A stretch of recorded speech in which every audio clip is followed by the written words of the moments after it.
Hi everybody, this is Janet Wright and this is going to be a past life reading video, and I hope that it is the first of many, but at this point it's just the first. What happened was back in November of 2017, which at this point is like 4 or 5 months ago, probably 5 months ago, I put out a news, sorry my dogs are little mini anarchists, so there's going to be a lot of dog background noise in this video, just a heads up. I had to give them toys, otherwise it would be worse. Anyway, back in November I had a news update video, November 2017 news update video, and towards the very end of the video I said that I would do, at least for a few people, a past life reading for them, a mini one in video form. What I'm gonna do is I picked 3, I mean so many people replied, so anyway I'm just gonna read 2 or 3 of them in this video, just some of their past lives. I might mix it up with some healing for them. I'm just gonna improv, see where I go with it. Okay, so if you want to watch me do it, that's what this video is about. And ultimately, I think the point is, I know Metatron, the Archangel Metatron, has been mentioning these videos that I have been intending to make, these past life reading videos, because Metatron, the Archangel Metatron, has been saying that it's really nice to be aware of your past lives, if not like literally like, oh yeah, I was a baker in this life and I was a candlestick maker in this life, but just to have a sense of like the passage of time and how you've been through so many things before and you can get through this too, and you know, just like a bigger picture kind of calm and confidence that he's always trying to get people to connect with. So maybe listening to these past life videos, even if I'm not reading your past life, could help you to kind of connect with that energy of past lives you had. So the first person I'm gonna look at, she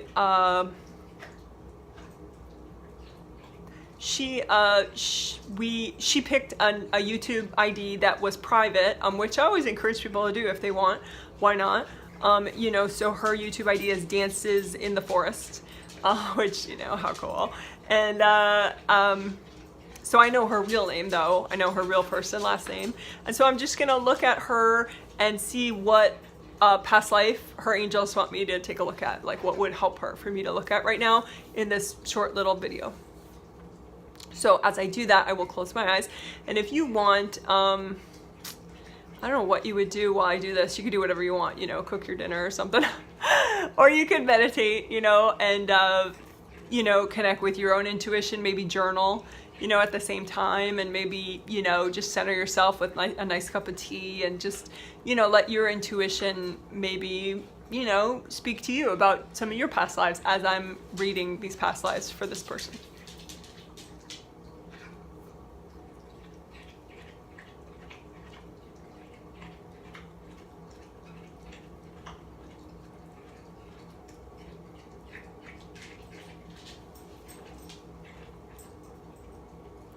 So, okay, so again, this, she's female, and her YouTube ID is Dances in the Forest, and her angels are putting forth this one past life she had in particular. She was female, and the first thing I notice is that she really did like her family members, her genetic family members. She had a very positive childhood, not perfect, but you know, she had a deep sense of connection to her parents, and in that life she was the only child, and I believe in this life she's an only child as well. So perhaps that's one of the reasons that her angels picked me to read this life for me to read, but we'll see.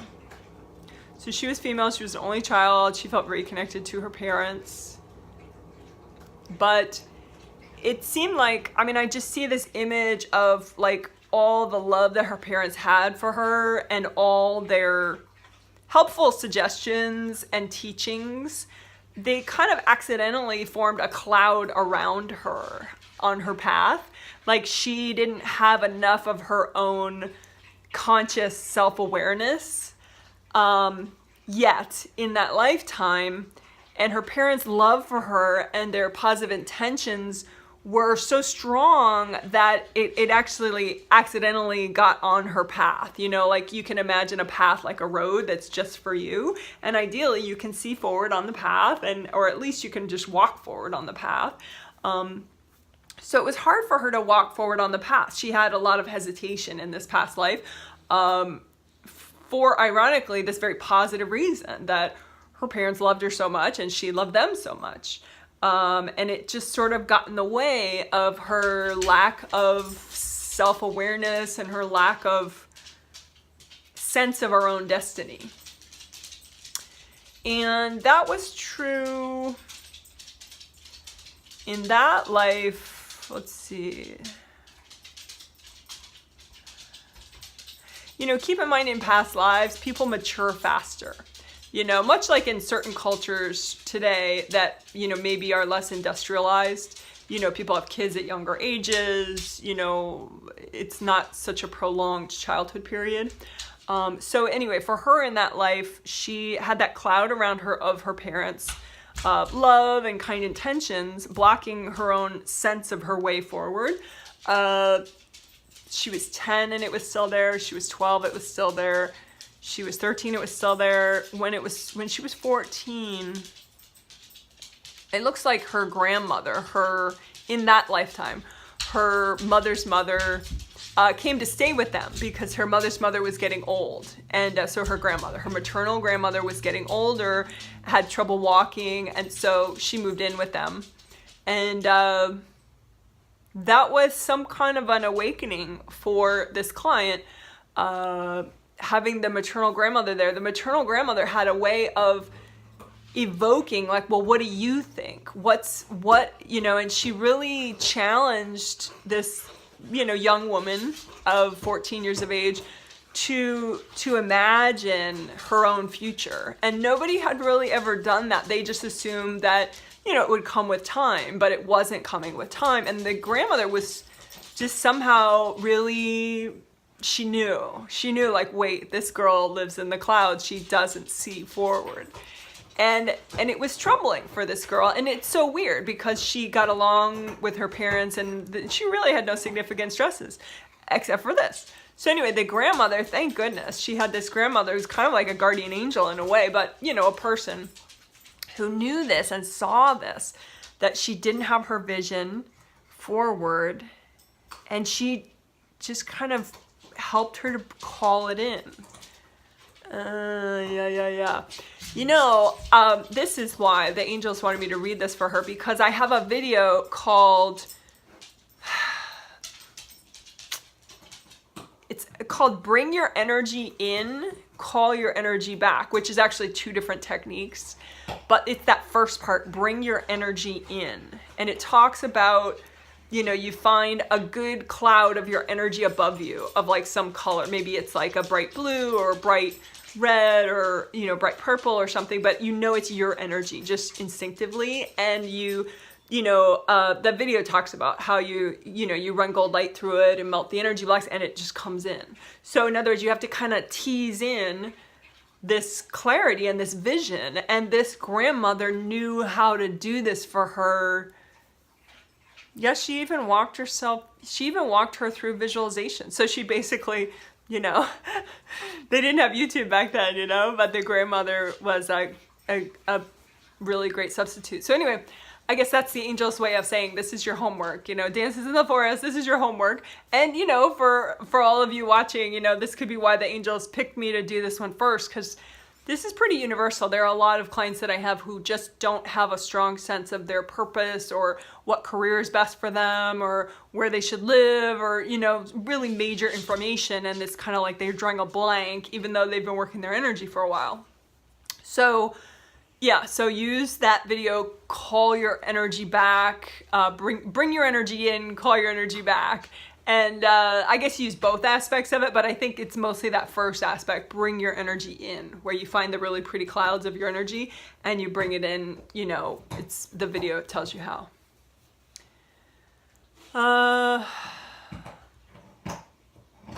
So I think what I'll do is I'm gonna look for like just a couple clouds for her that are healthy and gentle, see if it's okay for me to help her bring in a few now, and then she can just do the rest with the video over the next 2 weeks. I mean, up to daily she could do it. So I'm gonna look. Yeah, so there are these 3 clouds that I noticed. That is her energy. It's way up above her, and it's a cobalt blue, so it's like a good 6th chakra energy for vision. And it has to do with, you know, being able to see her way forward as far as jobs, you know, relationships, you know, career. And so, yeah, so that's all starting to come in now. So yeah, her angels say it's better if she just keeps doing a little each day, you know, like that, or maybe like that little, but twice a day, but just keep finding more and keep bringing in more, but, you know, in a gradual way. And, you know, if she's also doing meditation, you know, general flow and presence meditation, or she's also doing triplet healings, that, you know, it'll be enough, you know, because you want to support your own flow as you're doing something like that. Okay, cool. So I hope people found that interesting and useful. And of course, Dances in the Forest, I hope you did too. And, you know, I'm trying to respect people's privacy. So Dances in the Forest, if you don't feel like commenting under this video, totally okay with me. Okay, cool. But if you don't mind, that would be cool too. All right, so next I'm going to read somebody who, just for variety, said that they don't mind. I mean, that's not why I picked them. The angel said do her. But there's a person who, you know, said you can use my name. So her name on YouTube is Stephanie Porter. And again, I read people all over the world. So I'm not saying, you know, what country she's in or you know, anything else about her. Okay. But anyway, I'm going to look at her and see what past life information her angels wanted me to highlight.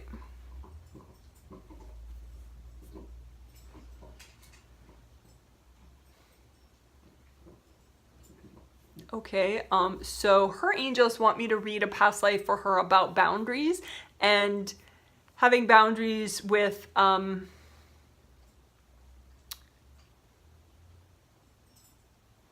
it's like I see this image of her angels just putting up a wall, and it's not like a resistance wall, but it's like a no means no kind of wall. Being able to say no when people, you know, ask for her help, but she's too tired. She needs to rest, or she needs to nurture herself.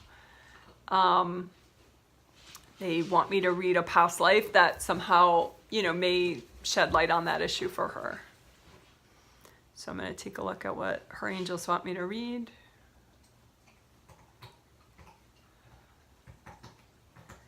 Well, in this past life, she was male.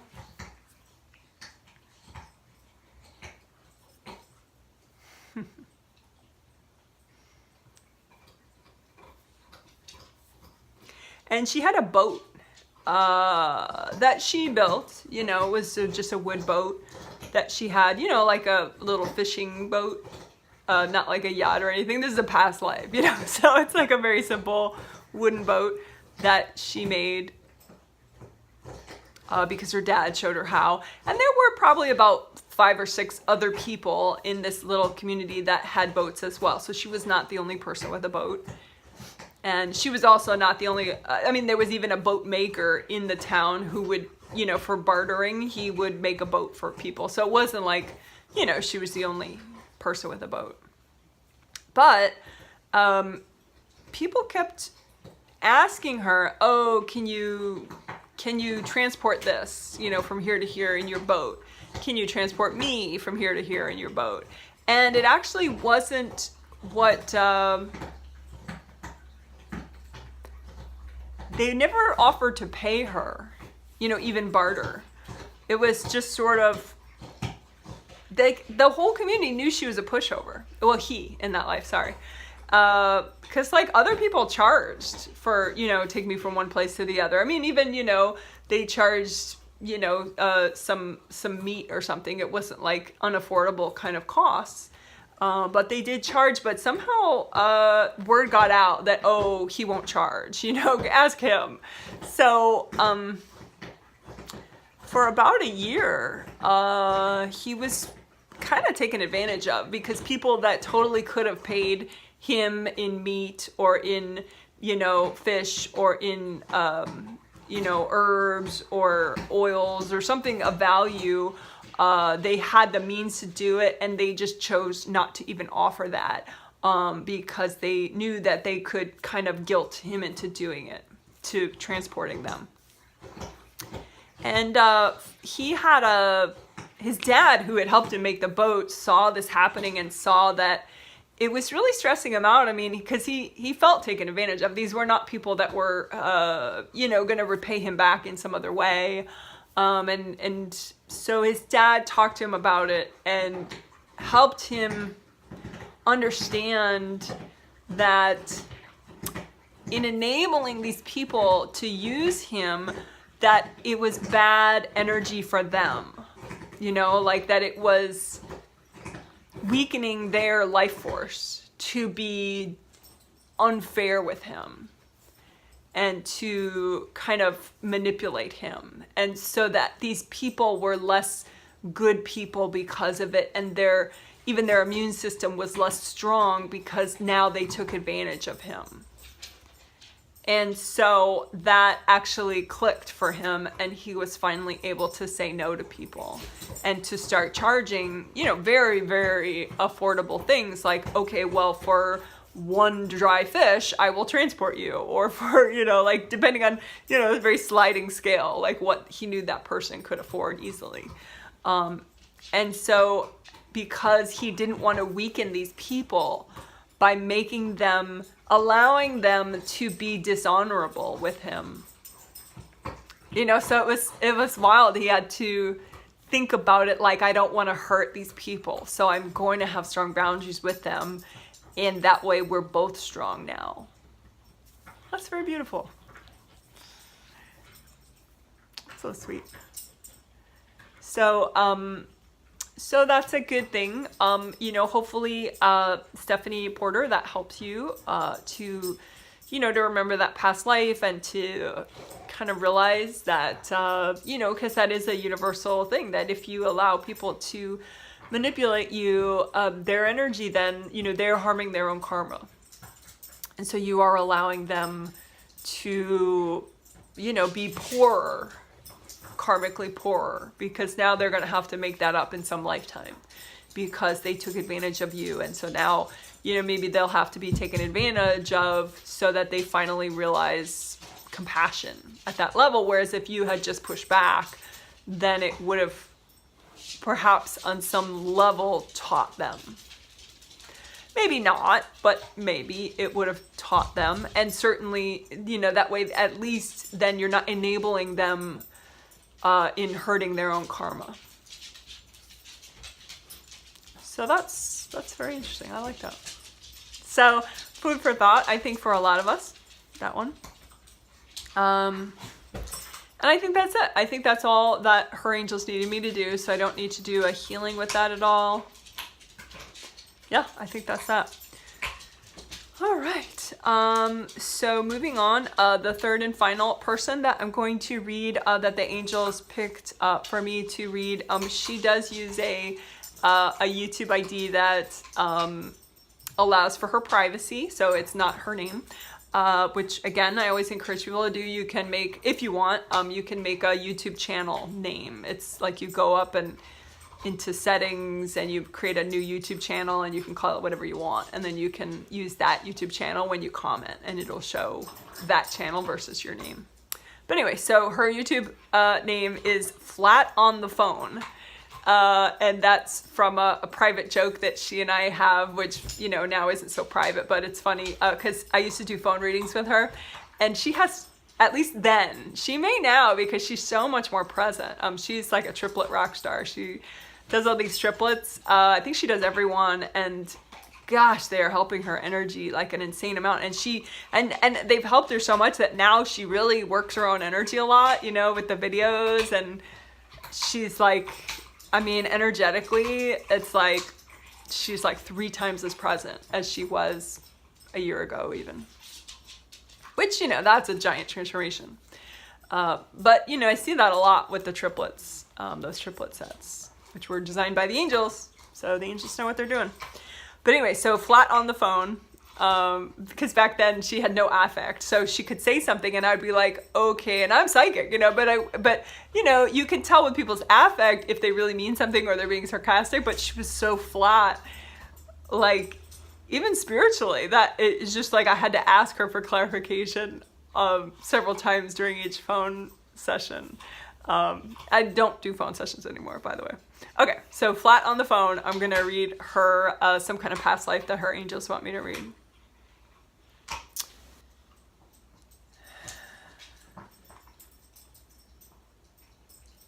Her angels are really excited. It's funny. They're like, oh my gosh, yes, yes, yes, yes, yes.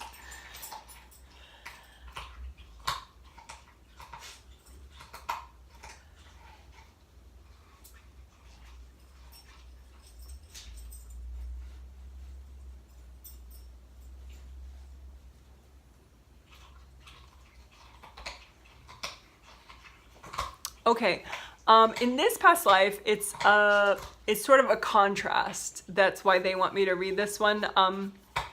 Unlike the first past life I read and even the second, where there was something similar, like a similar issue, but in that life it was solved in a certain way, which is helpful to know about in this life.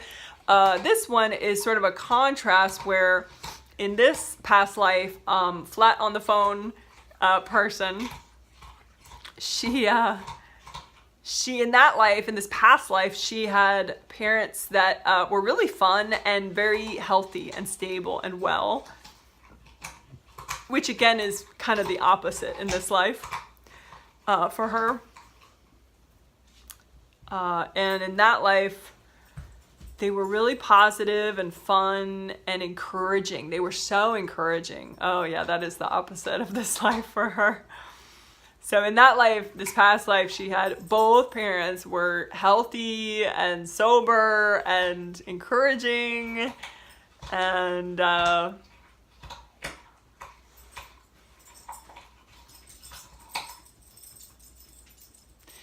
it's funny though, because she still was very hesitant about, again, a little bit like one of the other people I just read, her vision for the way forward. Actually, she still had a problem with it, even though in that life she had so much love and support, which again is the opposite of what she has now. But her path forward, it was just it was like this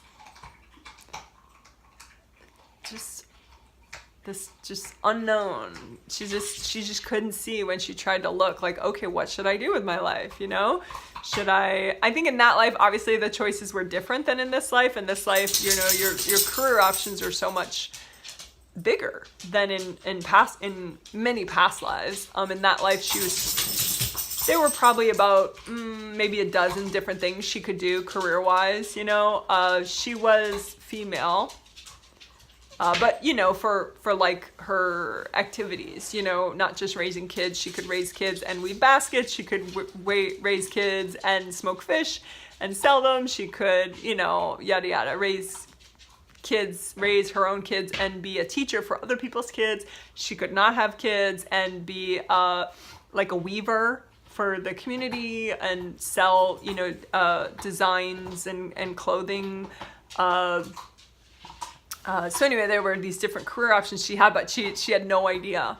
And in this life, she has a fairly successful career, but she has a sense that there's more, that this just isn't what she wants to be doing for the rest of her life.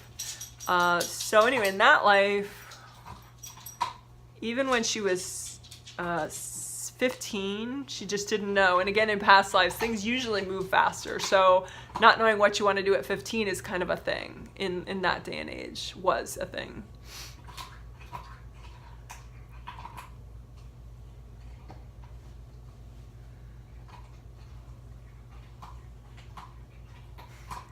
In that life, she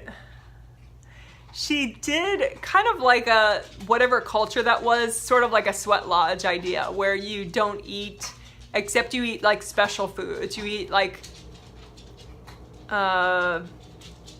in that culture, it was like you only eat smoked fish and nothing else, and water, smoked fish and water, and then you pray for like an hour before sundown, you know, every day. And then but it was like you had to do it every day in a row, and only water and the fish, smoked fish. And then you had to say these offerings, you know, in your prayers. And so it was kind of a thing, you know, a real ritual that she underwent because she didn't have vision of what she should do.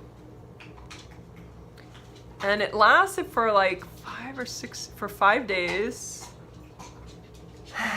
And then her angels she had cleared enough energy through that ritual that her angels were able to finally like kind of brainwash her with what to do next. And they told her, they basically told her to leave that village, and there was a sort of a sister village about a half hour away, and they told her to move there. And she felt it so deeply and strongly that she did it, and her parents supported her. They were like, okay, we believe in you, we believe in your vision, go do it. And they had relatives in that village anyway, so it wasn't too scary. And so she went to that village. And the vision was, once you go there, the rest will unfold. And it was like this ball of yarn or string that just like unraveled. You know, once you get there, it will just naturally go forward. You know, this ball just takes you forward of yarn. And so she went there to that village, and she went by this weaver's shop. This weaver had sort of like, they worked out of their home, but they also worked in front of their home so people could see them weaving. And when she was walking by, this ball of yarn, oh, how freaking cool, just like in her vision, this ball of yarn went and like rolled on the ground, like right to her feet. And the weaver looked up and said, oh, that is weird. The weaver looked up and said, oh, you've had a vision. And the weaver said, I dreamed about you last night. And it was a really good person, and her relatives in the town, in that little community, knew that weaver. So like she was all checked out and okay. So that was it. She was like, okay, this is what I'm meant to do. You know, I had this vision, you're it, you know, so I'm going to be an apprentice and learn from you. And so that's what happened. And she became a weaver, and she loved it. I mean, it's like she looked 10 years younger. You know, like 20 years from then, she looked only like 10 years had passed. I mean, it was really wild. You know, people kind of joked that she would stay young forever, you know, as long as she kept weaving. And she was really happy. And in that life, her angels want me to read, like, did she have kids? Did she find a partner? So in that, sorry about all the dog noises. It's just the story of my life. In that life, she was a weaver. She was happy. She did, by the way, she became like collaborators with that weaver. So they actually still worked out of the same shop, even when she was sort of done with her apprenticeship.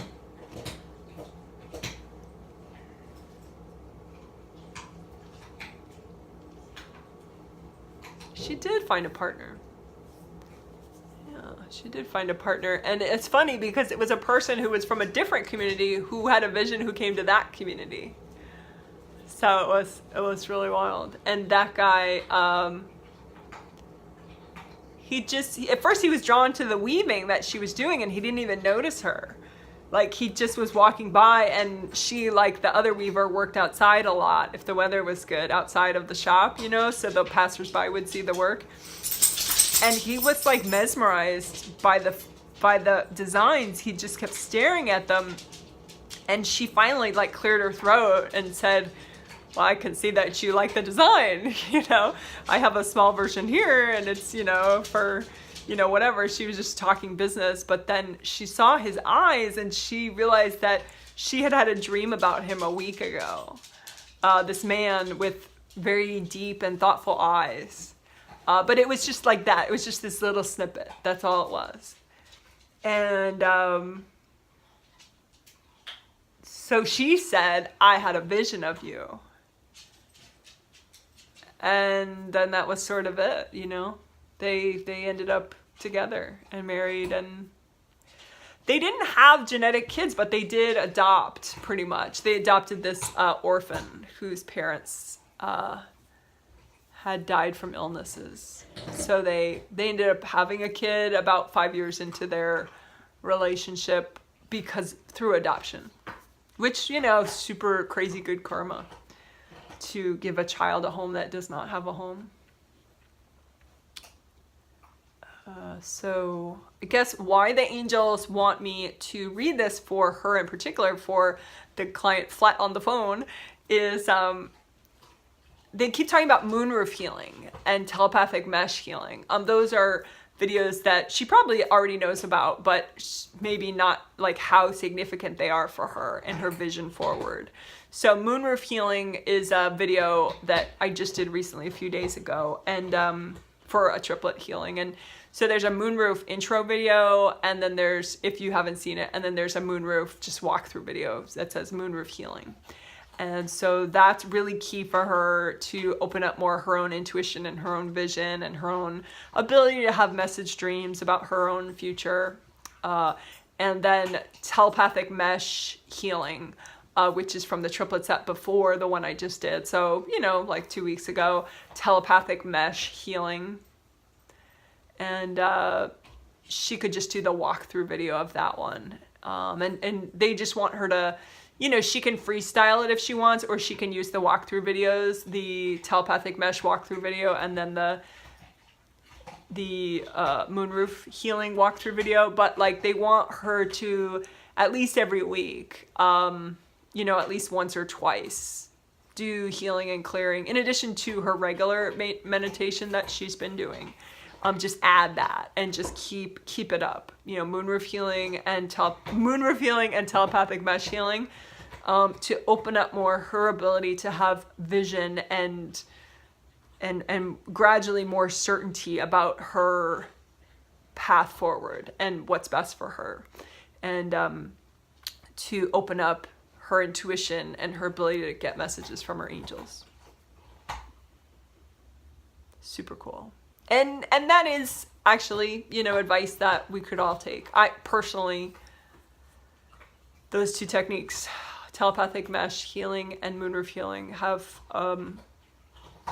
even opened up my intuition a lot, and it was already very good, let's say. All right, cool. So that's that. So there you go. 3 past life readings. Yeah, her angels say she doesn't need me to heal anything because she gets the triplet healing. So, you know, and they just think she needs to keep doing it more, at least twice a week. Both the moonroof healing and the telepathic mesh healing, either with the video or just on her own. But just to really not give up on it, just keep doing it, keep doing it, you know, along with all the other flow and presence work that she does already. But again, yeah, you know, if any of that advice that these angels have for these people resonates with you, you know, go for it. And if you have any comments or feedback, feel free to post under this video. Anybody who sees the video and you want to post a comment or feedback. And again, you know, I don't know when I'll have time and energy to do another of these videos, but there will be another at some point. All right, cool. Well, thanks so much for listening, and I hope you enjoyed it. And oh, if you want to, you can give it a thumbs up. That will help other people to find it, hopefully. Okay, bye.